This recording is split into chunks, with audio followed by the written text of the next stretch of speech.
Seja muito bem-vinda ao podcast Despertar da Sua Essência. Nesse conteúdo, você vai ter a oportunidade de ter uma melhoria notável em todas as áreas da sua vida. Seus relacionamentos, a sua autoestima, a sua saúde emocional, sua maternidade, sua rotina e até mesmo a sua vida espiritual.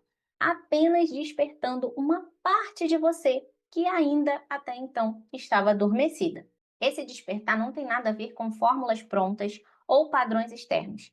Tem a ver com retornar à sua essência, com voltar a ser quem você nasceu para ser.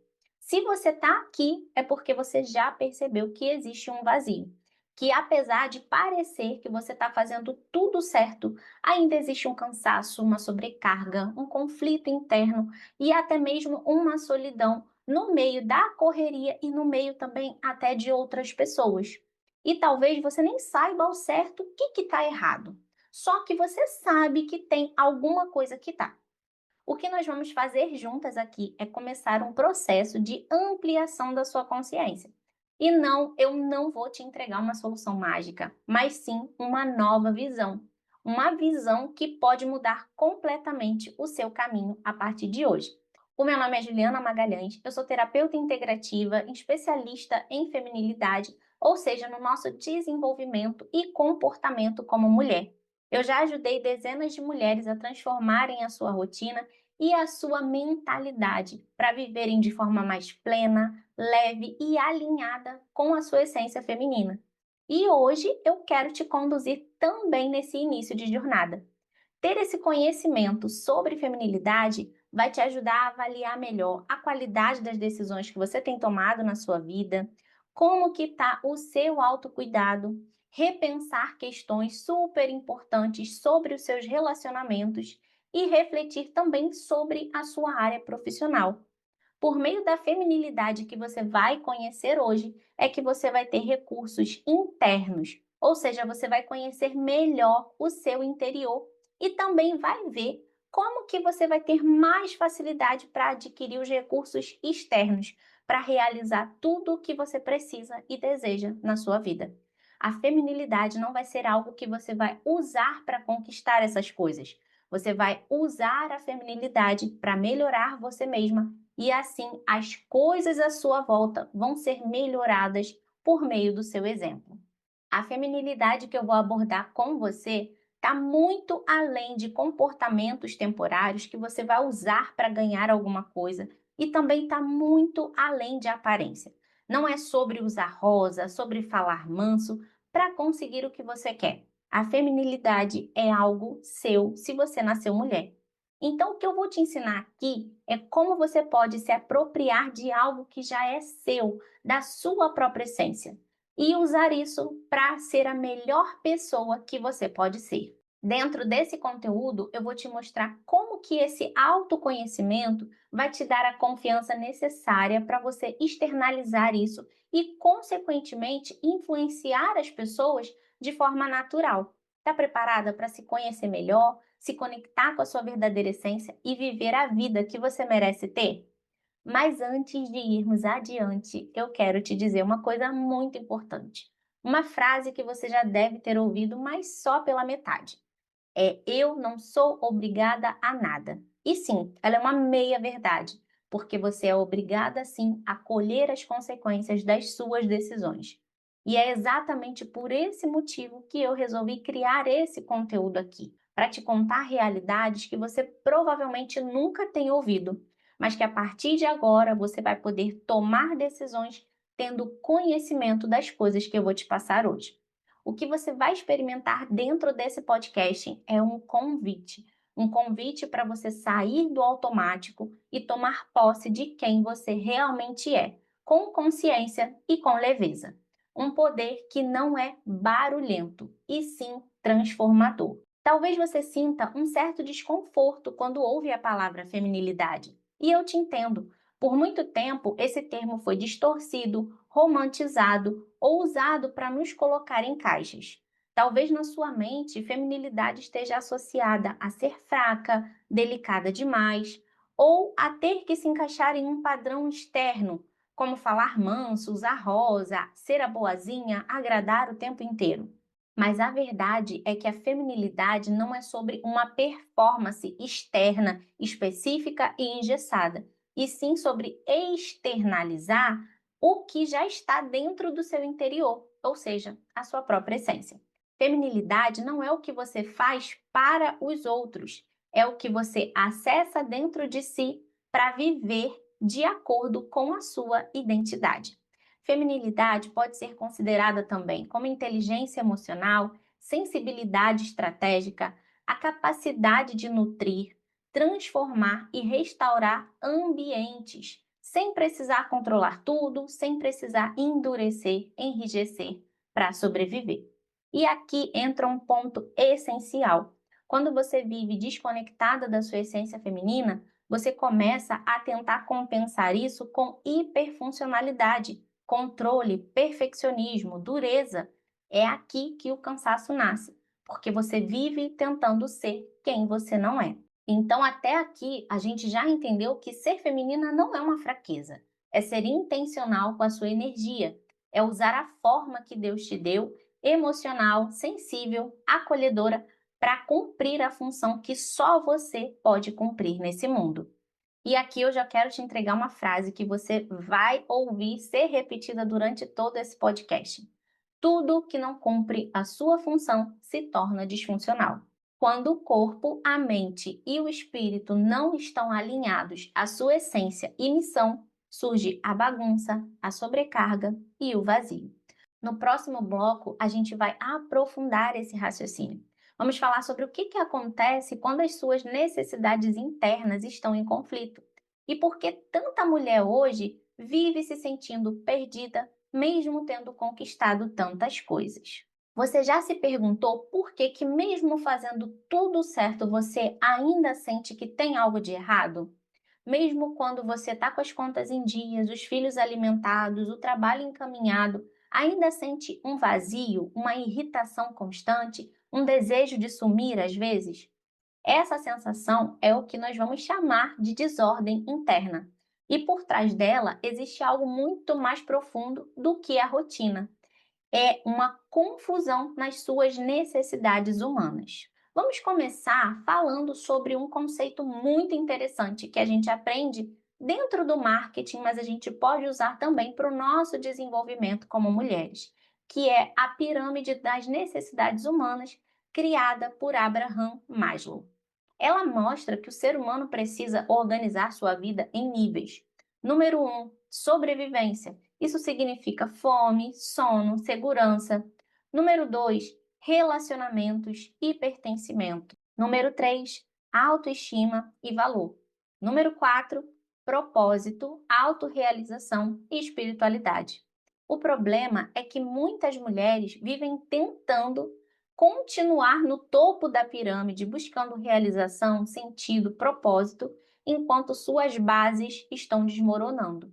Elas cobram produtividade, gratidão, performance, sem nem mesmo dormir direito ou viver em um relacionamento saudável. Agora a gente vai conectar tudo isso que a gente já aprendeu até aqui com a neuroeconomia.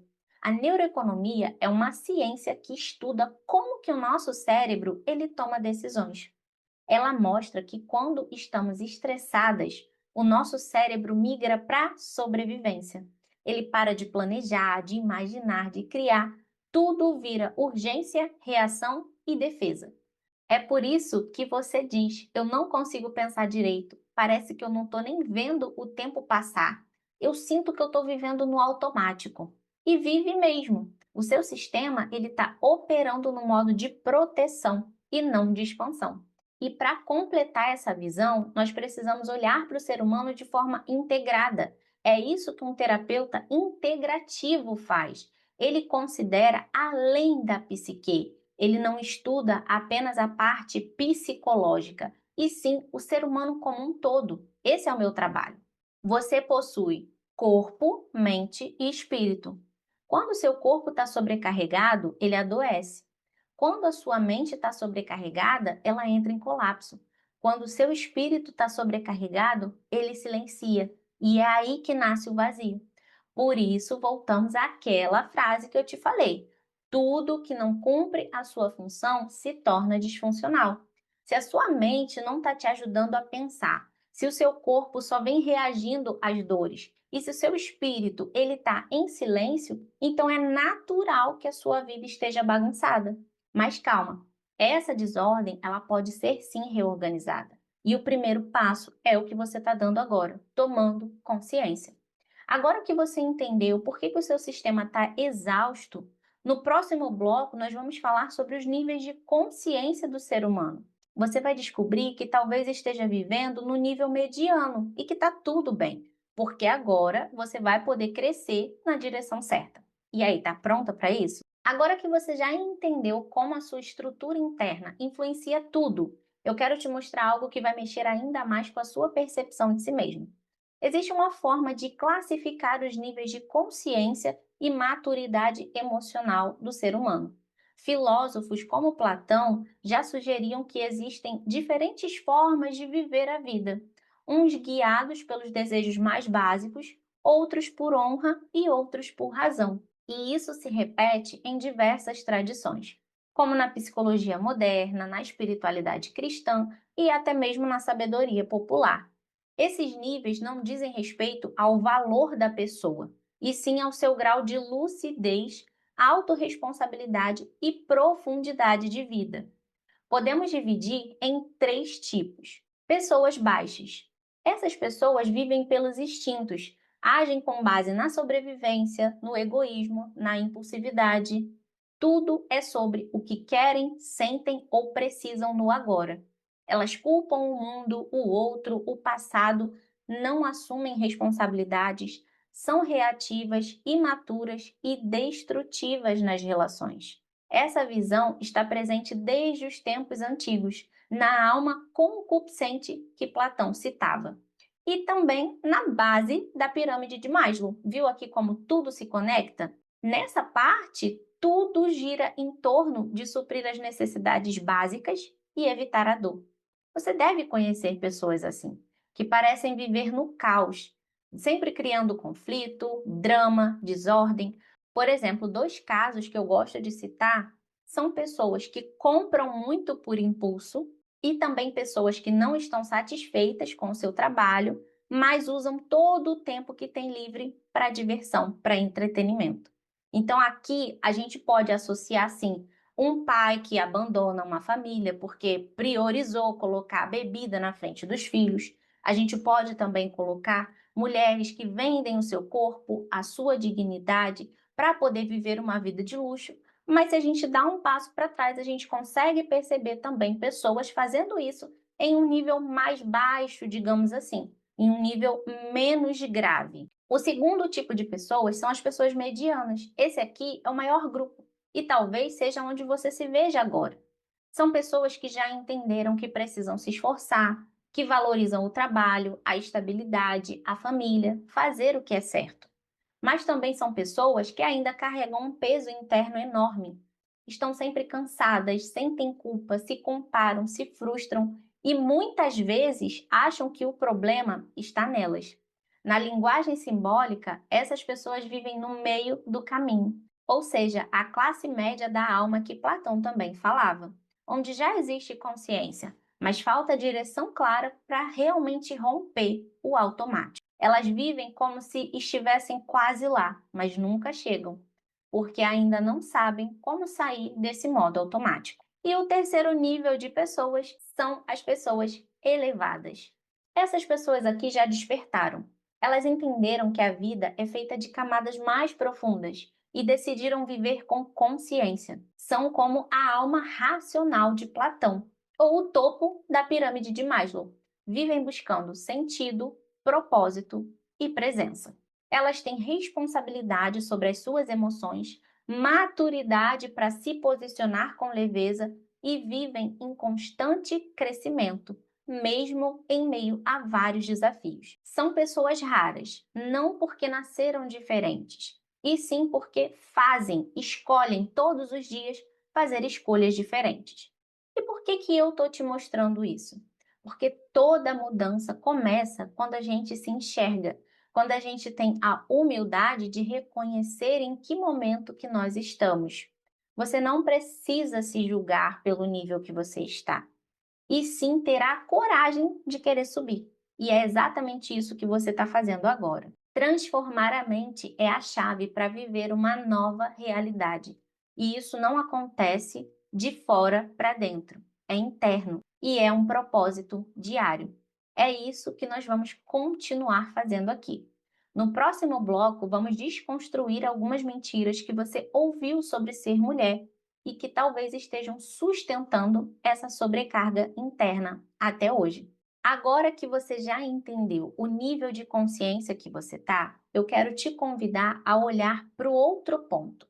As histórias que você ouviu sobre o que significa ser mulher.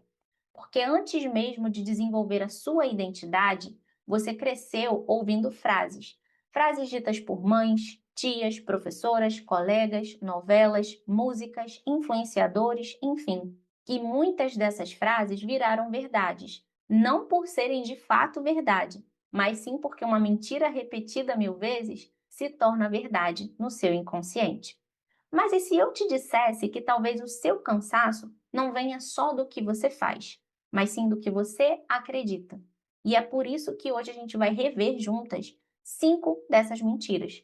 Talvez você nunca tenha parado para pensar sobre elas, mas quando você escuta, algo dentro de você diz: eu fui moldada por isso aqui. Mentira número 1. Eu não preciso de homem para nada. Essa frase se popularizou como um símbolo de força, mas vamos ser sinceras, ela nasceu da dor, de mulheres que foram abandonadas, traídas, desamparadas, de gerações que não puderam confiar. Só que dizer não preciso de homem acaba fechando a porta não só para os homens tóxicos, mas também para os bons, para os que querem assumir o seu papel. E mais, essa frase te faz carregar tudo sozinha, quando na verdade todo ser humano precisa de parceria. Você quer ser amada, escolhida, protegida, e tá tudo bem querer isso. Nenhuma mulher no mundo nasceu sem a participação de um homem. Mesmo que ele tenha sido ausente, para sua concepção ela precisou sim da figura masculina. Mas como nós vimos no tópico anterior, muitas pessoas fogem das suas responsabilidades por serem pessoas baixas, egoístas, e assim a maioria de nós cresceu com uma visão péssima da figura masculina que a gente conviveu, ou talvez que fez falta na nossa infância. Nós não estamos acostumadas com a masculinidade saudável, e muito menos com a feminilidade, porque a maioria de nós somos filhas das guerreiras que tiveram que fazer os dois papéis e darem conta de tudo. Mas falando como sociedade também, nós precisamos sim, tanto dos homens como das mulheres. A segurança é prioritariamente mantida pelos homens. São os homens bons que têm a capacidade e a força física de nos proteger dos homens maus. No geral, são os homens que constroem os lugares onde a gente mora e também são responsáveis pela parte de higiene, saneamento básico, estrutura, conectividade.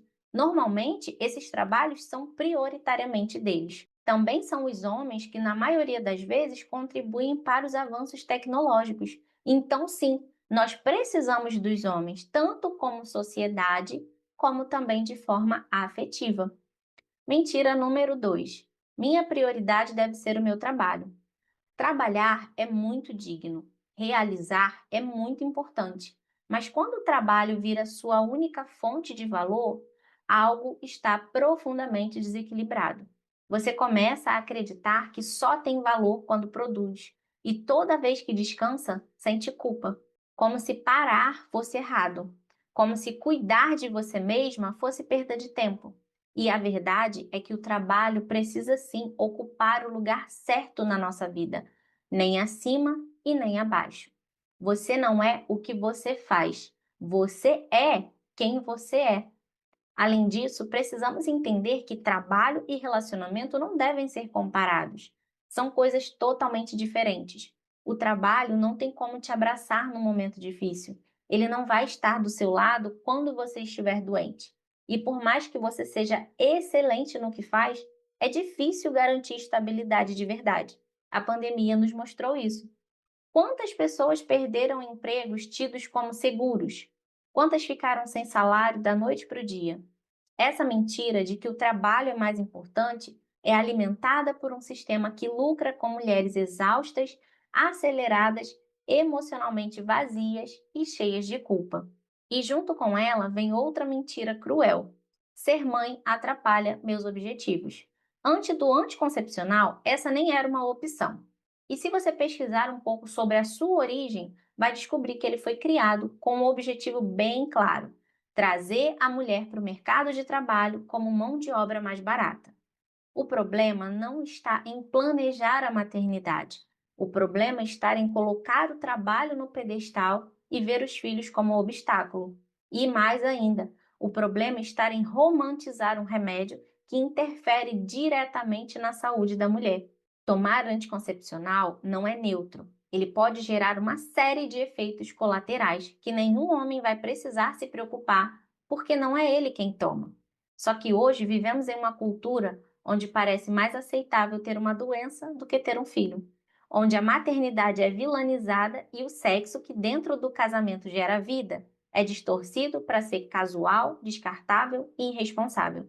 O sexo sem compromisso não é liberdade, é um atalho para a solidão. Quantas mulheres se entregam emocionalmente e fisicamente e recebem apenas migalhas de atenção? Quantas dessas repetem ciclos com homens que não querem nada sério com elas? Não são os homens de hoje que não prestam mais. São as mulheres que estão aceitando muito menos do que merecem.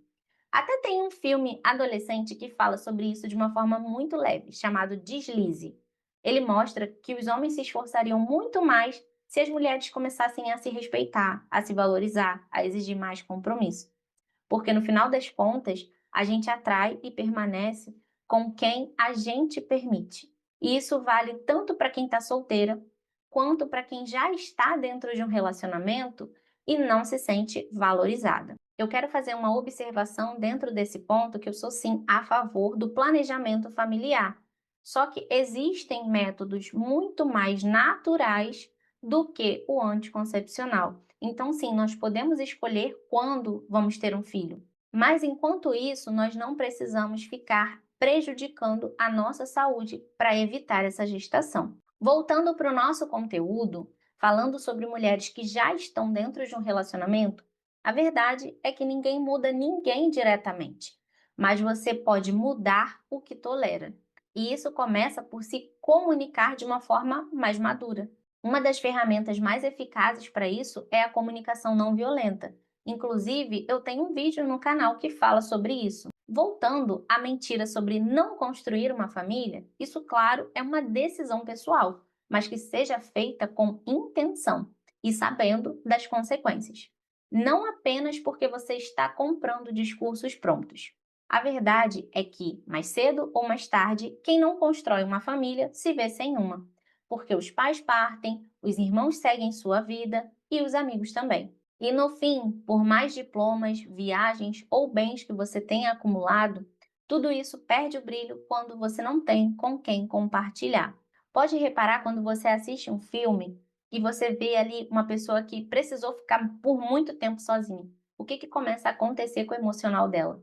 Ela fica abalada emocionalmente, porque nós seres humanos somos seres que gostamos de conexão. E falando mais uma vez sobre a questão financeira, eu não estou romantizando pobreza, mas a verdade é que não existe nada mais forte do que a família que nasce de você.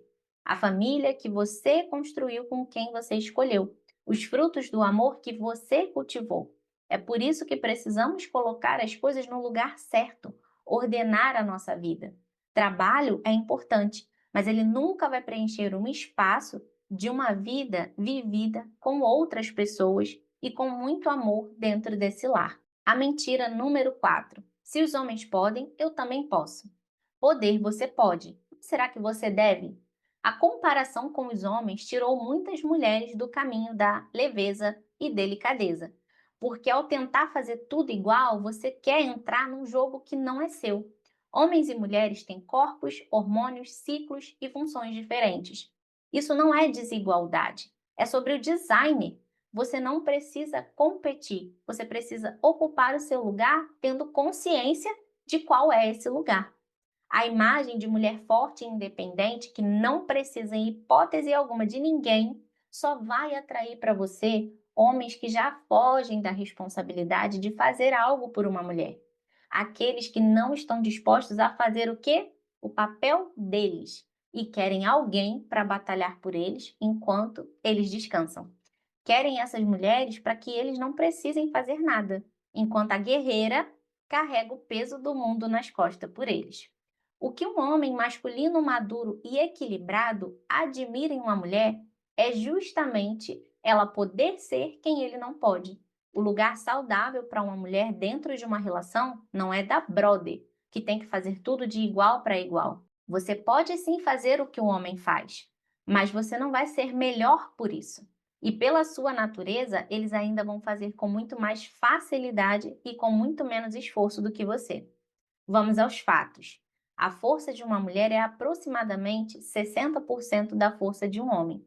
Além disso, os homens possuem de 10 a 20 vezes mais testosterona do que as mulheres. A testosterona é o hormônio da ação, da ousadia, da iniciativa. Tudo isso mostra que você, no seu papel feminino e único, é muito mais útil e necessária. A quinta mentira: não sou obrigada a cuidar da casa. Essa frase nasceu de um grito de liberdade e faz bastante sentido diante de tanta injustiça. Mas cuidar da casa não é servidão. Cuidar do seu ambiente é também cuidar de você. Não sozinha e, claro, não como obrigação.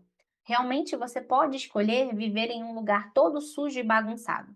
Ou você também pode pagar alguém para limpar, dependendo da sua realidade, tá tudo certo. Porque quando uma mulher contribui para a provisão da casa, é justo que o homem também contribua para a organização, manutenção e limpeza. Ser feminina, lembra, não é ser a guerreira que dá conta de tudo. Pelo contrário, uma mulher que participa da provisão da casa precisa explicar para o seu marido que ele também é responsável por participar da organização. Se você pesquisar, os métodos contraceptivos são bem recentes. Por exemplo, na época da minha avó, ela só começou a tomar anticoncepcional depois do sétimo filho. Nessa época, a mulher como cuidadora do lar e o homem como provedor era algo muito mais óbvio, porque a mulher não podia participar da provisão por muito tempo, e sim entre uma gravidez e outra. As gestações ficavam muito próximas, já que os casais não se preveniam. Ainda assim, as mulheres trabalhavam, e pode ter certeza, em trabalhos muito mais pesados do que o que nós fazemos hoje. Eu, por exemplo, comecei a trabalhar com 16 anos como jovem aprendiz. Depois trabalhei em uma empresa como CLT e depois fiz formação de professores atuando como professores de educação infantil. Em todos esses trabalhos, eu trabalhei sempre no ar-condicionado, nas empresas que eu trabalhava sentada, e quando eu dava aula, algumas atividades eram em pé e outras sentadas. Tenho certeza que a maioria das mulheres de antigamente não tinham essa mordomia, porque elas trabalhavam no sol, em beira de rio, plantando, fazendo trabalhos muito mais braçais do que nós fazemos hoje. Mas o que antes não existia era a opção de só trabalhar, porque, como eu falei, a maioria trabalhava entre uma gravidez e outra, diferente da gente, que hoje pode escolher a idade que vamos ter um filho. E também escolher construir um patrimônio junto com o nosso parceiro antes de sermos mãe. E falando sobre a organização da casa, se você trabalha fora e cuida da casa sozinha, você precisa urgentemente chamar o seu parceiro para conversar e colocar o seu coração na mesa, falando o quanto que você precisa de ajuda nessa questão. Como eu falei, eu tenho um vídeo sobre a comunicação não violenta que vai te ajudar muito. O que você precisa saber sobre uma casa é que só uma mulher tem a capacidade de transformar uma casa em um lar. Quando você não se importa de colocar a sua personalidade na sua casa, de dar o seu toque, a sua casa não se transforma em um lugar acolhedor. A consequência disso é que nem você e nem a sua família vão ter prazer de voltar para casa. Muitas vezes a gente vê pessoas que preferem ficar no trabalho, na casa dos outros ou fazendo qualquer outra coisa do que estar em casa, porque provavelmente quando voltam para casa não encontram um lugar aconchegante, cheio de paz e de amor. Só uma mulher é capaz de criar esse ambiente que os filhos gostem de ficar e que o marido queira voltar. um ambiente que atrai e encanta as pessoas. A mulher que entende de saúde mental sabe que a organização da casa está extremamente ligada com a organização da nossa mente. Então ela busca ser essa pessoa mais organizada porque sabe o quanto que essa parte é importante para ela mesma. O meu conselho é comece aprendendo sobre o operacional da casa, ou seja, tudo aquilo que precisa acontecer para a sua casa funcionar, sem uma coisa ficar por cima da outra, sem atrasar tarefas, sem acúmulos. Como fazer isso com leveza? E depois vá incluindo os outros. Vá dando exemplo, vá pedindo ajuda, vá delegando, distribuindo, mas claro, ensinando com paciência. Eu não disse que ser feminina era fácil, e sim que era o melhor caminho. Todas essas crenças, quando repetidas ao longo dos anos, vão construindo um sistema de crenças que molda como você pensa, sente, reage e se posiciona. E se você sentiu um aperto ouvindo alguma delas, é sinal de que tem algo aí que precisa ser revisto. No próximo bloco, você vai entender como que todas essas crenças que foram implantadas em nós acabam influenciando de certa forma a nossa identidade e também os nossos comportamentos. Por isso que nós vamos falar sobre perfis disfuncionais que, infelizmente, essas crenças causam. Quando uma mulher se desconecta da sua essência, ela não simplesmente para, ela assume papéis. Esses papéis muitas vezes parecem nobres, eficientes e até admirados pela sociedade, mas por dentro escondem cansaço, carência e frustração. Esses são mecanismos inconscientes que nascem de dores antigas e são sustentados por crenças profundas. Aqui nós precisamos entender o que o pai da psicologia, Carl Jung, começou a falar sobre arquétipos. Arquétipos são como personagens primordiais que residem no inconsciente coletivo da humanidade. São padrões universais de pensamento, sentimento e comportamento que desenvolvemos de forma automática, de acordo com a nossa interpretação e necessidade de atuar diante das experiências da vida. Esses perfis que você vai conhecer são manifestações desses arquétipos ou adaptações complexas de quem realmente somos. Vamos falar sobre 3 perfis disfuncionais que essas crenças causam. O primeiro é a guerreira salvadora. Essa mulher vive em uma guerra. Ela nunca tem tempo para cuidar de si mesma porque está sempre cuidando dos outros. Ela nunca recebe porque geralmente é ela quem dá a vida pelas outras pessoas. Acaba se atraindo por homens que ela precisa salvar de alguma forma, parecendo uma clínica de reabilitação. Ela acha que é responsável pela mudança dos outros e leva uma vida muito pesada. Acaba muito frustrada e sempre esperando um reconhecimento que ela nunca recebe. Tem a necessidade de ser vista como boa samaritana e sempre procura alguém que precisa ser salvo de alguma forma. O segundo perfil é a mãe do parceiro. Essa aqui está sempre ocupada pensando em casa, roupa, comida, muito autoritária, não abre espaço para ser cuidada, porque é ela quem cuida. Sempre sobrecarregada de coque e o parceiro é como se fosse um filhinho que depende dela para tudo. É dependente realmente nas coisas mais básicas e tudo espera por ela. E ele, como filho adolescente, quando se programa para curtir, nunca é com a mãe, porque a adolescente não leva a mãe para sair. O terceiro perfil é a general. Essa aqui está sempre no controle. É muito autoritária, mandona, acha que todos precisam agradar a ela. Ela não se comunica com clareza e ainda por cima emburra com tudo. A outra pessoa deve satisfação infinita para ela e pior, ela considera o seu parceiro inferior a ela. Bate no peito com todo orgulho do mundo para falar que sem ela nada funciona. Se você se identificou com alguma dessas características, pode ficar tranquila, porque antes de ter esse conhecimento, eu também me vi aqui em diversos aspectos.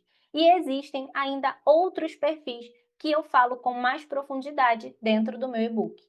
Eu também chamo de armaduras emocionais, e nós já vamos falar mais sobre elas. Isso acontece porque inconscientemente a figura masculina que você teve na infância pode não ter te passado a segurança necessária para você sentir e acreditar que existem homens dignos de receber respeito e confiança. E a sua figura feminina talvez estava desequilibrada, precisando fazer os dois papéis. Esses perfis não são defeitos, são adaptações. Eles surgiram como estratégias para você suportar a dor, mas hoje eles estão te aprisionando. E não importa qual deles você se reconheça, o importante é saber que eles não são a sua identidade. Agora que você já entendeu todas essas questões, a sua mente deve estar explodindo. Mas no próximo tópico nós vamos entender por que desempenhar esses papéis aqui, esses três perfis disfuncionais, deixam uma mulher sobrecarregada, estressada e tão afastada da sua essência feminina. Nesse momento, eu te peço que você abra a sua mente para tudo o que você tem ouvido sobre homens e mulheres. Homens e mulheres são sim diferentes, e essa é uma verdade inegável. Nossa química cerebral, nossos hormônios, nosso corpo e até mesmo nossos órgãos genitais são diferentes. Consequentemente, todo o nosso funcionamento também é distinto e a nossa mente também opera de uma forma particular, porque a nossa química cerebral literalmente funciona diferente. Os hormônios estão completamente ligados à nossa forma de pensar, aos nossos comportamentos e também às nossas reações. Isso fica muito claro, por exemplo, na TPM. Algumas coisas que em outro momento do mês não te estressariam, na TPM qualquer coisa já te deixa muito estressada. Isso acontece porque os nossos hormônios ficam alterados nessa fase. Entendendo essa questão de química cerebral, fica muito mais fácil compreender por que homens e mulheres são diferentes e ocupam papéis diferentes na sociedade e também dentro dos relacionamentos. A verdade não é subjetiva, diferente do que muitas pessoas falam. Verdade e realidade são tudo aquilo que podem ser comprovados. E tudo que eu vou te falar a partir daqui não deixa margem para dúvida, porque pode ser comprovado e, portanto, não pode ser desmentido. Nós mulheres somos mais delicadas, temos a voz mais suave e o nosso corpo é mais macio. Nossa estrutura corporal é mais frágil e o nosso órgão genital é literalmente voltado para dentro. Apenas nós mulheres temos seios que, além de nutrir um bebê, também o acalentam quando ele mais precisa. O nosso corpo tem curvas e uma beleza que atrai. Nós temos o útero, os homens não. Isso indica que existe uma função no útero que nós mulheres conseguimos fazer e os homens não podem. Nós mulheres também somos mais sensíveis às situações, às pessoas, temos mais facilidade de ter empatia. Quando entendemos sobre essas diferenças e o que nós mulheres temos, compreendemos o que precisamos colocar em cada ação que praticamos nesse mundo, para sermos mulheres que realmente entendem a sua finalidade. Precisamos replicar nas nossas escolhas diárias as características que já temos no nosso próprio corpo. Nosso corpo aponta que somos acolhedoras e receptivas. Somos nós que literalmente recebemos o homem dentro do nosso corpo. Nosso corpo mostra que quando recebemos o sêmen, acolhemos, nutrimos e transformamos em vida. A mulher que busca ser mais feminina vai tentar replicar tudo isso dentro da sua vida diária. Tudo que ela receber, todo projeto, tudo que ela se dedicar, ela vai acolher, nutrir e devolver de uma forma muito melhor, como se realmente tivesse dado a vida a algo novo. Isso é algo que só a mulher pode fazer e se aplica tanto no sentido literal quanto no sentido simbólico, transformar tudo o que tocamos em vida. Isso é ser feminina, agir no mundo conforme as características do nosso próprio corpo, as características que recebemos do nosso Criador. Por isso, é importante ter essa consciência, para que cada ato do nosso dia seja uma oportunidade de refletir o que o nosso corpo já faz naturalmente. Isso também se aplica aos homens. Se um homem quer ser mais maduro, equilibrado e mais conectado com a sua essência masculina, ele vai replicar no seu dia a dia as características do seu próprio corpo. A mulher, em sua natureza, já tem as características de ser mais macia, mais frágil e mais acolhedora, como já falamos. Já o homem é o oposto. Seu corpo é mais forte, sua voz é mais grave e ele tem o órgão que penetra. Um homem equilibrado busca replicar essas características naturais dele no seu dia a dia. Quando ele usa essa brutalidade de forma equilibrada, a sua postura revela força e segurança para as pessoas ao seu redor. Então, um homem masculino precisa ser seguro, assertivo, racional, decidido, passar segurança e ser uma espécie de âncora. A mulher é inúmeras possibilidades, o homem é a direção. Até na questão sexual, o nosso corpo mostra as nossas diferenças. O homem, para sentir prazer, precisa estar literalmente rígido. Já nós, mulheres, precisamos estar relaxadas, porque se nós ficamos tensa nessa hora, podemos nos machucar. Quando o homem chega ao ápice e libera ocitocina, para ele, ali o jogo acabou. O que ele sente é sono. Agora, nós mulheres, quando liberamos ocitocina, nos sentimos realizadas, relaxadas, plenas e cheias de amor. Porque a ocitocina é o hormônio da conexão afetiva. A forma como ele trabalha no corpo do homem é diferente de como ele trabalha no corpo da mulher. Já quando nós mulheres produzimos em excesso a testosterona, que é o hormônio da ação e é mais predominante no homem, nós nos sentimos estressadas, porque junto com a testosterona também produzimos cortisol. Por isso, é tão normal ver uma mulher muito sobrecarregada ser também muito estressada. Tudo o que usamos hoje, que foi fabricado pelo homem, tem uma forma para determinar uma função. Por exemplo, uma jarra. Você poderia usar uma jarra para uma outra função. Sim, mas será que funcionaria tão bem? A jarra foi pensada para colocar um líquido dentro, assim como um copo. Você poderia usar uma jarra como um descanso de porta? Poderia. Mas será que funcionaria tão bem? Se alguém desatento passasse por ali e esbarrasse, ou se tivesse um vento mais forte, será que essa jarra conseguiria resistir? Provavelmente não. Se não tivermos o cuidado de usar uma jarra delicada para cumprir a sua função, provavelmente ela vai se partir. Como eu falei, podemos usar a jarra para cumprir outra função. Assim como nós também podemos escolher não ser femininas, mas isso não muda o fato de que a jarra foi feita para uma função. Assim como nós mulheres fomos criadas intencionalmente para cumprir a nossa função nesse mundo, porque tudo o que não cumpre a sua função é disfuncional. Tudo que a gente usa, uma caneta que não escreve, uma faca que não corta, um carro que não anda, uma luz que não acende, tudo isso passa a ser inútil quando não cumpre a sua função. Essa inutilidade faz com que esse item perca a nossa admiração e também o seu próprio valor. Não valorizamos algo que não cumpre a sua utilidade. Consideramos digno tudo o que cumpre a sua função. Por exemplo, é digno um homem que trabalha, provê, protege e lidera a sua família. Também é digno uma mulher que acolhe, ama, cuida e nutre a sua família. É digno uma pessoa que tem uma finalidade e a cumpre, que tem uma função e a realiza. O mais interessante de tudo isso é que quando nós cumprimos a nossa função, também nos sentimos realizadas, porque nós não fomos criadas ao acaso. Eu consigo te explicar isso de uma forma muito simples. A mulher é do ser e o homem do fazer. Um exemplo bem claro disso são as reclamações de casais antigos. O homem reclama do que a mulher parou de ser e a mulher reclama do que o homem parou de fazer.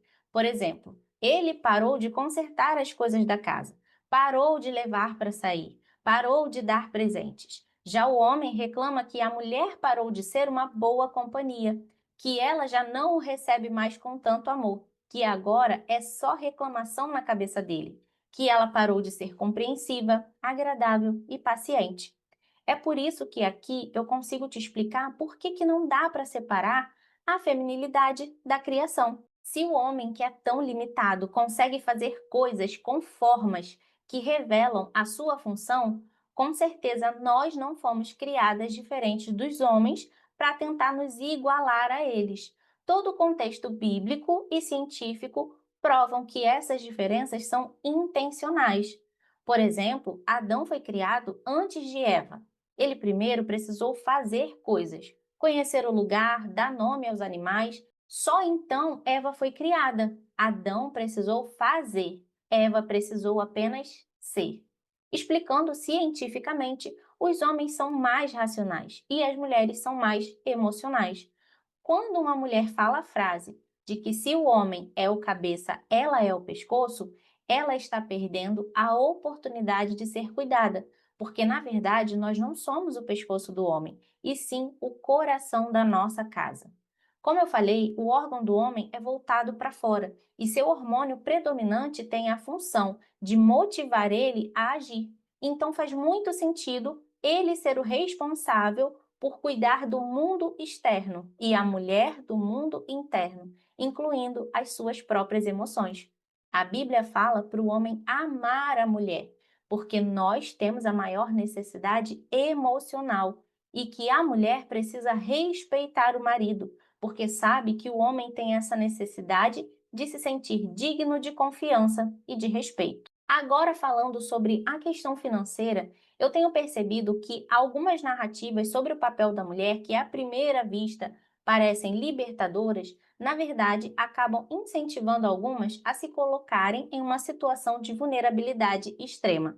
É interessante observar que as mesmas pessoas que por vezes incentivam a mulher a não trabalhar, estão elas mesmas trabalhando incansavelmente para monetizar com mentorias, infoprodutos, eventos, propagandas, enfim.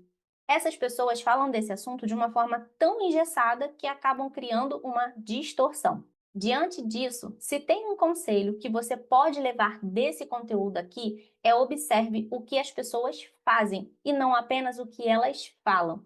Eu tenho o costume de fazer isso de verdade na minha vida. Não só escuto o que uma pessoa me fala, mas também vejo como que ela aplica dentro da própria vida.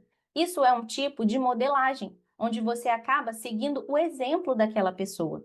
Se a pessoa fala uma coisa e o exemplo dela mostra outra, a gente precisa levar em consideração o que ela faz e não o que ela diz. Se realmente as mulheres não precisassem trabalhar de maneira alguma, por que essas mesmas pessoas usariam tantos gatilhos para te convencer a comprar alguma coisa delas? Acredito de verdade que a gente precisa conversar sobre esse assunto de uma forma muito mais saudável. Eu acredito também que a maior parte da provisão da casa, dos bens e de tudo que uma família tem precisa vir do homem. Um homem não valoriza aquilo que ele não investe tempo e dinheiro. O valor que ele dá à sua família é demonstrado por meio do que ele faz por ela. Como a gente já viu até aqui, homem, ação. Isso também é uma forma do próprio homem se sentir respeitado, porque ele está cumprindo o seu papel de provedor. É muito importante que a mulher fique atenta para não inverter a situação e acabar tendo um filhinho para cuidar, um homem que se acomoda em cima dela.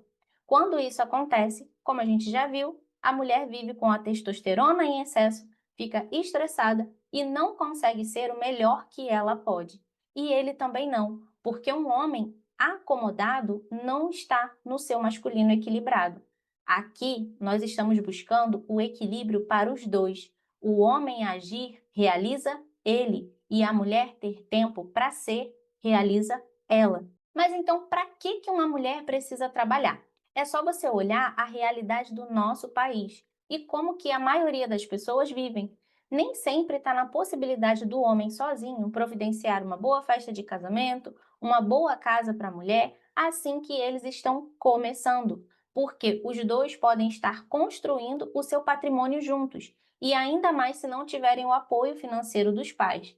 Quando um casal ainda está solteiro ou são recém-casados, não tem filhos, a mulher trabalhar geralmente não impacta negativamente a relação, desde que o parceiro também contribua para a organização da casa. Todo adulto saudável e funcional precisa saber cuidar de si mesmo, da sua higiene, da sua casa e da sua própria provisão financeira. Na minha opinião, mesmo que o homem possa prover, a mulher não deveria deixar de ter a sua independência financeira. Mesmo que ela não tenha a necessidade de colocar esse dinheiro em casa, saber que tem sua própria fonte de renda contribui para a autoestima saudável dela. Lembre-se, 2 adultos, 2 contribuem para a organização da casa e 2 também contribuem para o lado financeiro. O que aprendi é que um homem não ama mais uma mulher por ela dar conta de tudo. Pelo contrário, ele viu a mãe, a avó fazendo tarefas de casa, e isso não é algo que seja significativamente encantador para um homem. Atos de serviço são apenas uma linguagem do amor, e nem sempre vai ser a linguagem do amor do seu parceiro. Fazer as coisas da casa não significa que você é a melhor mulher do mundo para ele. O que faz um casal ter uma conexão verdadeira é explorar cada linguagem do amor no tempo certo. Além de um servir ao outro, é passar tempo de qualidade juntos, presentear quando nenhum dos dois está esperando, falar palavras amorosas sempre e muito, muito, muito toque físico. Depois de casados, um casal precisa ter uma conexão sexual com bastante frequência. É isso que diferencia o relacionamento de casal para qualquer outro tipo de relacionamento. Senão, acaba sendo duas pessoas morando na mesma casa, dividindo as contas, como se fossem apenas irmãos ou amigos. A organização da casa e limpeza não é só uma obrigação da mulher quando ela participa também do lado financeiro. Isso tem a ver com o acordo que vocês dois fizeram. Se ambos contribuem com a questão financeira, ambos também precisam se preocupar com a organização da casa. A mulher precisa ter essa noção, essa consciência para dar espaço para o outro fazer do jeito dele. Ter paciência para ensinar e também reconhecer o quanto que a outra pessoa está se esforçando e já avançou. Essa realidade de parceria depende muito da fase que cada casal está. No mundo ideal, a mulher deveria ter a opção de não voltar a trabalhar até seu filho ter mais ou menos uns 3 ou 4 anos, para que ela pudesse passar a primeira infância com ele. Há também mulheres que, por opção, escolhem não voltar a trabalhar. Isso vai depender do acordo que você e seu marido têm e de como que essa dinâmica vai se manter no futuro. Se uma mulher deixa de contribuir financeiramente e perde a voz para o seu marido, tem alguma coisa de errado. Ela está cuidando da casa, de uma criança, qualquer outra pessoa no mundo cobraria por esses dois serviços. Então, ela também está trabalhando. O marido que continua trabalhando fora e colocando seu dinheiro em casa não pode achar que a mulher, por não estar contribuindo financeiramente, perdeu sua voz e sua opinião. Muitos casais conseguem equilibrar essa questão financeira quando a mulher não está trabalhando. Se o marido encara que o dinheiro que ele recebe fora continua sendo dos dois, essa dinâmica pode funcionar muito bem. Agora, se os dois trabalham fora, a criança já está em uma idade escolar e ambos chegam cansados do trabalho, não faz sentido só a mulher cuidar da casa, do filho, fazer tarefa, dar banho, enquanto o marido descansa. Os dois trabalharam fora, então os dois precisam ter essa consciência de trabalhar juntos. Se um faz o jantar, o outro cuida da criança, porque assim, mais cedo, eles vão conseguir terminar e descansar juntos. Isso sim é uma conexão de casal, quando um pensa no bem-estar do outro e decide contribuir para o funcionamento de tudo, seja na questão financeira, seja nas tarefas do lar e também no cuidado das crianças. Se não existe essa parceria quando os dois trabalham fora e ainda não têm filhos e a mulher cuida de toda a casa sozinha, ainda trabalhando fora, quando os filhos chegam, essa balança pesa demais. É aqui que nós vemos o desequilíbrio, as mulheres estressadas por fazerem demais e os parceiros cada vez mais acomodados. Por isso, desde o início, é importante que a mulher tenha a noção de ter um homem de atitude ao lado dela, que priorize agir por ela. Assim, quando ela tiver outras tarefas, não ficará sobrecarregada, porque desde o início, esse parceiro visa o bem-estar dela. Se essa dinâmica já vem pesada demais para a mulher desde o começo, se é a mulher que corre atrás, que faz pelo homem, que entrega mais, quando vem a casa, as responsabilidades e o filho, ninguém aguenta e consegue continuar sendo feminina, leve, tranquila e plena. Sinto muito em ser a pessoa que precisa te informar isso. Mas se você não tem um homem ao seu lado que procura te deixar confortável e que pensa no seu bem-estar, pense muito bem antes de ter um filho. Porque se a dinâmica já vem invertida, vai continuar te sobrecarregando e vai ficar cada vez pior. A minha própria realidade foi construída com essa consciência. Comecei como jovem aprendiz aos 16 anos, passei por um trabalho de carteira assinada, enquanto isso fiz um curso de formação de professores estudando o sábado inteiro. Saí do meu trabalho de carteira assinada para atuar como professora apenas meio período, já pensando em como conciliar a maternidade com o trabalho diário. Eu não queria passar 8 horas fora de casa e deixar o meu filho com outra pessoa. Não era o que eu queria para minha realidade. Desde o início do namoro aos 17 anos, eu e meu marido trabalhamos juntos. Compramos nosso terreno, construímos nossa casa e quando tivemos o Arthur, fizemos um combinado que eu só voltaria a trabalhar quando ele tivesse uns 3 ou 4 anos, para que eu pudesse dar aulas como professora enquanto ele estivesse na escola. Porém, percebi a oportunidade aqui no digital. Vi esse tempo sem um trabalho formal como uma chance de iniciar um projeto online. Foi assim que comecei a fazer formações como terapeuta e hoje concilio a criação de conteúdo com o atendimento de mulheres. Sei que essa não é a realidade da maioria das mulheres, ter tempo para começar um novo projeto e iniciar uma nova carreira. Mas é por isso que eu falo tanto sobre praticidade e simplificar as coisas, porque acredito que a mulher precisa ter tempo para ser apenas ela mesma. E isso inclui a liberdade de criar e impactar o mundo ao seu redor, conciliando a maternidade com a transformação de outras vidas. Essa é a minha missão aqui, te ajudar a entender por que você precisa tanto da feminilidade na sua vida. Porque se você é mulher, essa é a sua verdadeira essência. Ela está na sua química cerebral, na forma do seu corpo e no tom da sua voz. Será que a gente precisa ter uma voz agressiva para colocar limites? Será que já não existe agressividade demais nesse mundo? Será que temos um corpo mais frágil para fazer 1000 vezes mais força que um homem tentando fazer a mesma coisa que ele? Será que devemos ignorar a nossa natureza mais emocional e tentar apagar a nossa sensibilidade? Eu já te expliquei por que o mundo está indo cada vez mais na contramão e por que as mulheres estão cada vez mais insatisfeitas. Mas eu sei que agora você deve estar pensando, Juliana, como que eu vou fazer isso? É da minha personalidade ser assim. Eu não vou colocar rosa, fazer uma voz fina e viver de laço para parecer mais feminina. E pode ficar tranquila que não é isso que eu vou te incentivar a fazer. A princípio, toda mudança parece difícil. E agora eu vou te explicar o porquê. Para a gente colocar um novo hábito na nossa vida, para a gente desempenhar um novo comportamento, a gente passa por 4 estágios e saber em qual estágio você está já é metade do caminho. No primeiro estágio, nós temos a incompetência inconsciente. Esse é o momento em que você nem sabe que tem um problema. Você só sente o peso, a frustração, o desgaste, mas ainda acha que a vida é assim mesmo. Para tudo o que a gente vai fazer, primeiro a gente precisa ter uma referência daquilo. Por exemplo, houve um certo momento na sua vida em que você nem sabia o que era uma bicicleta. Você pode não lembrar, mas você não sabia. Um outro exemplo é que se hoje a gente pudesse voltar no tempo e fosse lá para 1800 e levasse um smartphone, as pessoas daquela época nem entenderiam que aparelho é esse. Por quê? Porque a gente só tem referência daquilo que a gente já conhece. A maioria das pessoas vive nesse estágio, porque nunca parou para pensar sobre o que realmente sente. O segundo estágio é a incompetência consciente. É aqui que provavelmente você está agora. Você despertou, entendeu que tem um problema, começou a se enxergar nos perfis, nas crenças, nas dores. E em um certo momento da sua vida, alguém te apresentou o que era uma bicicleta.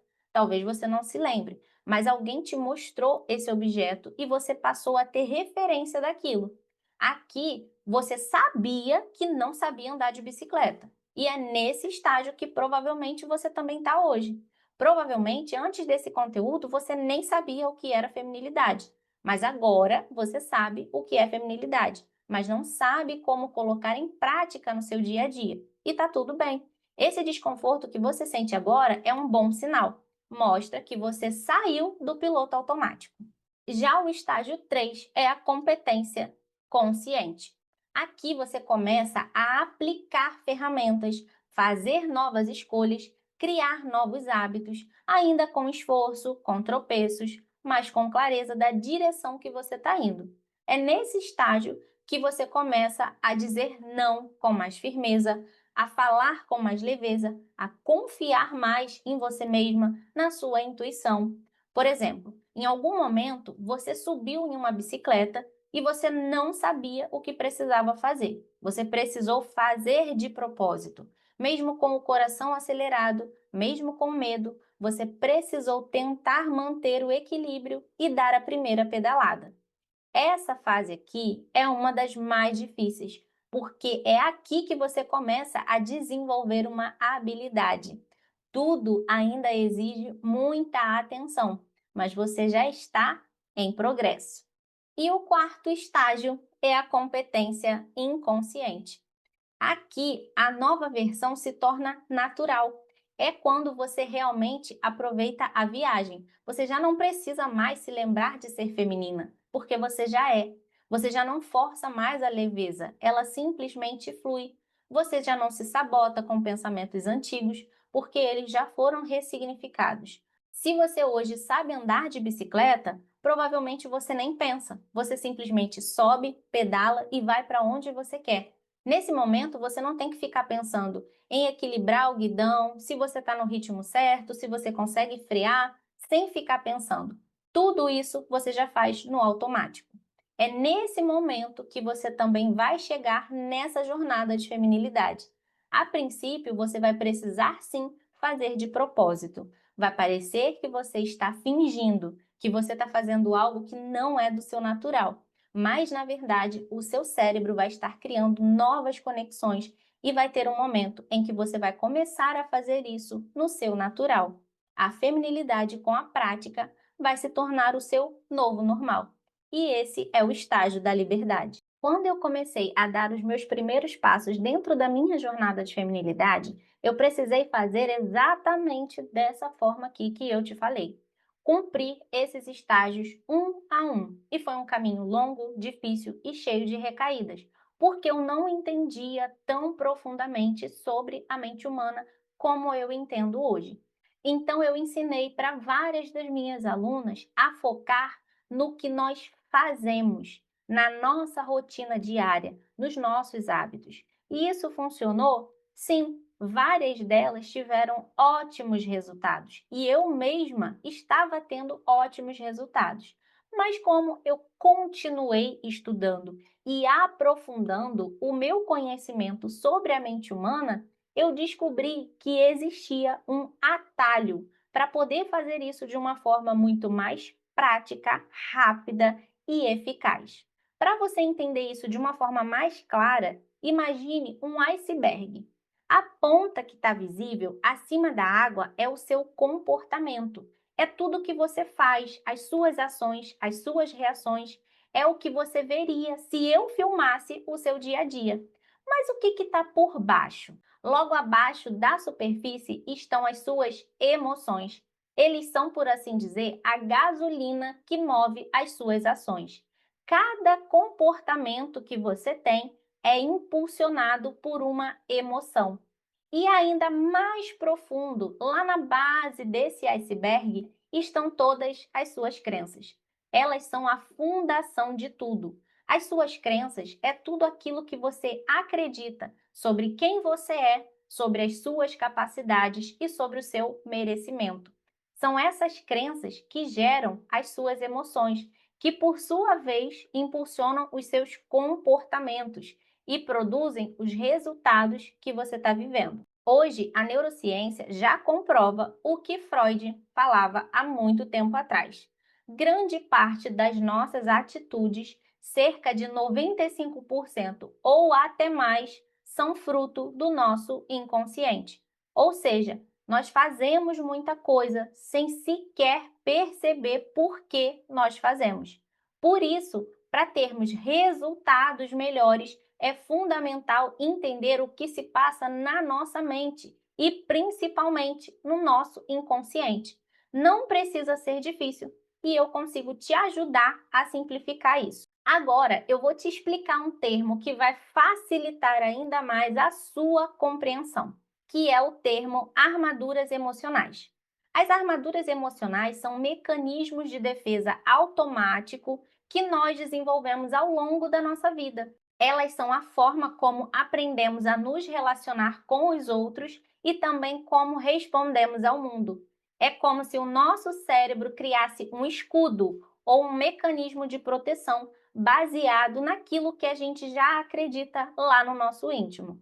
Essas armaduras se formam a partir de como interpretamos a nossa infância e as experiências que vivemos.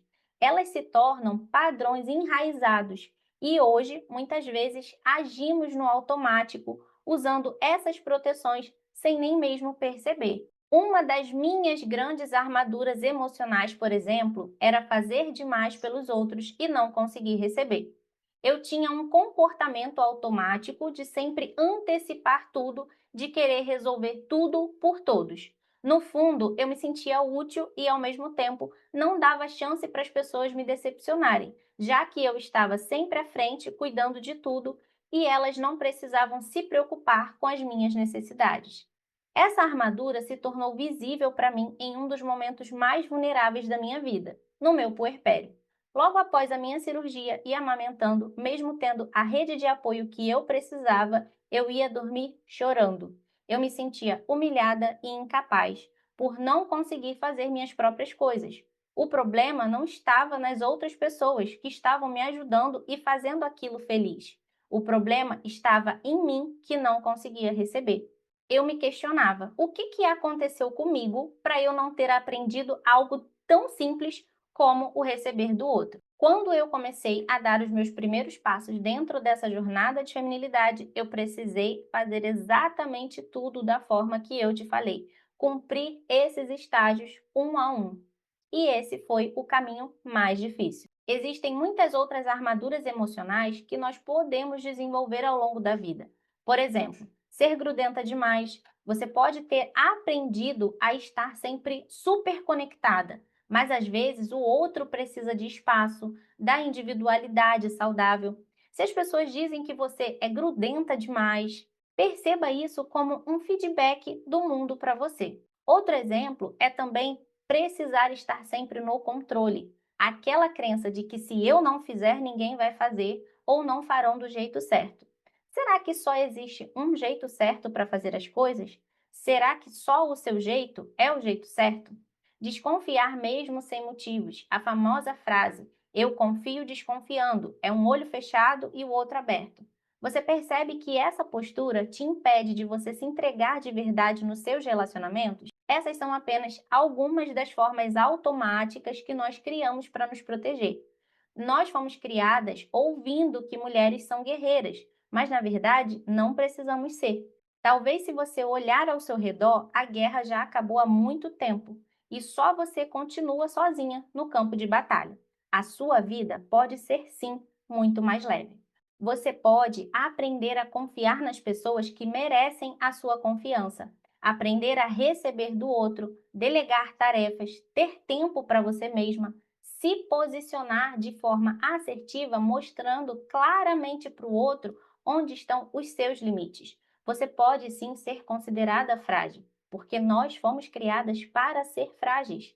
E não encare fragilidade como algo ruim, muito pelo contrário. O que nós vemos como frágil, nós cuidamos muito mais. Pense em um bebê. Você não trata um filho de 18 anos da mesma forma que você trata um recém-nascido, porque a fragilidade é diferente. É por isso que homens e mulheres são diferentes. A fragilidade da mulher nunca foi uma fraqueza.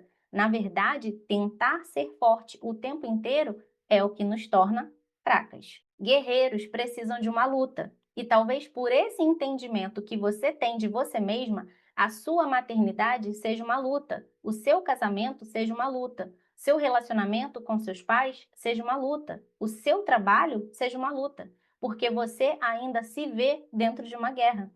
Eu espero que tudo que você tenha aprendido até aqui te ajude a pensar nesse assunto de forma mais inteligente, que você não se deixe levar por qualquer discurso que te incentive a deixar de ser você mesma, de fazer aquilo que é contra a sua essência. Ser feminina é literalmente quem você nasceu para ser. E como eu iniciei falando desse assunto, como terapeuta hoje eu compreendo profundamente o funcionamento do inconsciente. Foi só quando eu conheci a feminilidade que as peças começaram a se encaixar para mim. Eu aprendi a me posicionar, a saber receber, a reconhecer minhas verdadeiras necessidades de acordo com a minha identidade. Eu entendi que, se eu pude desvendar esse caminho, eu posso facilitar o processo para outras mulheres. Não foi fácil mudar porque eu agia no automático há muitos anos. É por isso que nos meus vídeos eu sempre trago os desafios que podem surgir. Eu não quero que você precise quebrar a cara sozinha como eu precisei, nem que você viva com sentimentos de culpa ou de inadequação. Pensando nisso, eu montei um processo que vai acelerar os seus resultados. A minha mentoria é um caminho estruturado para você mergulhar no seu inconsciente e transformar as suas crenças e, consequentemente, os seus comportamentos. Não precisa ser uma luta. Tenho certeza que a partir desse acompanhamento, a sua percepção sobre você e sobre o mundo vai mudar muito. E você vai alcançar a leveza e os resultados que você vem buscando de forma rápida e eficaz. Você já sabe que está sobrecarregada, já entendeu que existem crenças que te prendem, máscaras que você veste, armaduras que você carrega. A pergunta agora não é mais o que está de errado. A pergunta agora é o que você vai fazer com essa consciência. Até aqui você foi corajosa. Corajosa por se olhar com verdade, por reconhecer padrões, por permitir sentir sem se esconder atrás de distrações. Isso não é pouco. A maioria das pessoas vive décadas sem jamais despertar. Foi pensando exatamente nesse ponto de virada entre a consciência e a transformação real que eu criei a mentoria Mulher Plenamente Feminina. A MPF não é um curso com conteúdos soltos. É uma jornada profunda e estruturada onde você vai ser guiada passo a passo. Desprogramar as crenças que te mantêm no padrão da mulher exausta e endurecida, ressignificar suas dores emocionais com técnicas profundas e terapêuticas, se reconectar com a sua essência feminina de forma autêntica, leve e prática, e finalmente viver uma vida que faz sentido para você, sem se masculinizar, sem se perder nos papéis que você desempenha e sem precisar ser forte o tempo inteiro. Dentro da MPF, nós trabalhamos com profundidade ferramentas práticas para assuntos que têm tudo a ver com o seu amadurecimento emocional, como hierarquia de valores, desenvolvimento de virtudes, inconsciente familiar, inconsciente coletivo, inconsciente individual. Ela inteira se baseia em 4 pilares fundamentais para a nossa plenitude cerebral feminina. O primeiro pilar, a gente vai abordar sobre a infância. Como que a base de tudo que você viveu até hoje molda a mulher que você é. Segundo, é a ressignificação do que é autoestima. A gente vai ver a autoestima de uma forma muito mais profunda, além de aparência, que é o que muitas vezes a gente ouve falar por aí. Terceiro, são crenças sobre feminilidade.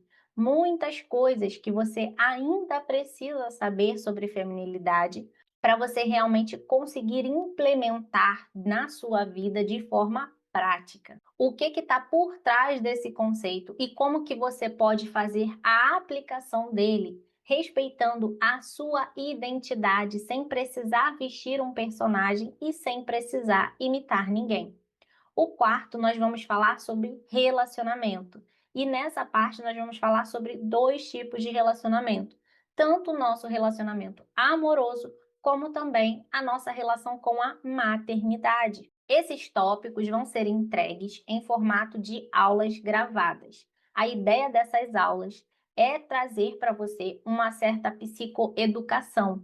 O que esse termo significa? É trazer para você como que você pode encarar de uma forma mais equilibrada para a sua inteligência emocional como mulher. Elas trazem o conceito do que é saudável, baseado tanto na neurociência como na psicologia, porque infelizmente nós não fomos educadas para isso. A gente não teve esse tipo de aula na escola. Além dessas 4 aulas, você também tem encontros ao vivo comigo. São 4 encontros onde você vai passar por uma condução terapêutica. Nós vamos ter a aplicação de técnica e também no final de cada encontro você recebe uma atividade prática para você fazer durante toda a semana e trazer no próximo encontro. Além disso, você ainda tem 2 bônus. Eu fiz um compilado de todo o meu conteúdo, tanto dentro desse podcast, como também dentro do meu canal, de todo o conteúdo que eu já gravei, e eu vou te entregar como uma ferramenta para você poder pedir para qualquer inteligência artificial te ajudar em algum momento que você precise. Então, eu já te entrego um prompt como se você pudesse me perguntar 24 horas por dia o que fazer em cada situação. Além desse prompt, você também tem um outro baseado nas minhas aulas de comunicação. Então, também qualquer situação que você tiver, você vai poder entregar esse prompt para a inteligência artificial, pode ser qualquer uma gratuita que funciona bem, porque você já vai entregar o prompt pronto e ele vai te falar como que você pode se comunicar de uma forma mais vulnerável e assertiva. Eu costumo falar que é como se você tivesse uma Ju de bolso 24 horas por dia para te ajudar. Esse processo é para mulheres que já entenderam que sozinha não vai mais conseguir sustentar essa carga. É para a mulher que está cansada de mais um vídeo, mais um conselho, mais uma técnica solta. É para a mulher que está pronta para se transformar de verdade. Você não precisa passar por tudo isso sozinha. Por isso que eu decidi te entregar todo esse conteúdo, para você ampliar a sua consciência. E eu quero que esse conteúdo chegue ao maior número de mulheres, para que todas tenham a plena consciência de todas essas verdades, de todas essas realidades que eu te expliquei hoje. Se você tem alguma amiga que você queira indicar, fique à vontade que ela vai ser muito bem-vinda. E se esse é o seu momento, eu quero te convidar a preencher um formulário muito simples. Ele é o primeiro passo nessa sua jornada. É a forma de você dizer para você mesma que você está pronta. Eu mesma vou analisar a sua aplicação nesse formulário e te mostrar quais são os próximos passos. A mentoria MPF não é para todo mundo. Ela é um espaço íntimo, seguro, onde apenas mulheres verdadeiramente comprometidas com a sua transformação entram. Não é uma corrida, é uma escolha por você, pela mulher que você sabe que você pode ser e que talvez só esteja esperando o ambiente certo para florescer. A mulher que você nasceu para ser não é uma versão cansada, reativa, endurecida. A mulher que você nasceu para ser tem leveza, tem força alinhada com a sua doçura, tem clareza, tem voz e, acima de tudo, tem paz. E se tudo isso que você ouviu aqui mexeu com você, é porque a sua essência está te chamando de volta. E eu estou aqui para te guiar nessa jornada. Mas o primeiro passo é seu. Você já despertou. Agora só falta o próximo passo: seguir em direção à sua plenitude. O formulário para você preencher está aqui na descrição e vamos descobrir juntas se essa jornada é para você. A transformação começa com uma escolha e talvez hoje seja o seu dia de escolher por você. Eu espero que esse conteúdo tenha contribuído na sua evolução como mulher em algum nível e eu te convido a reescutar quantas vezes você quiser.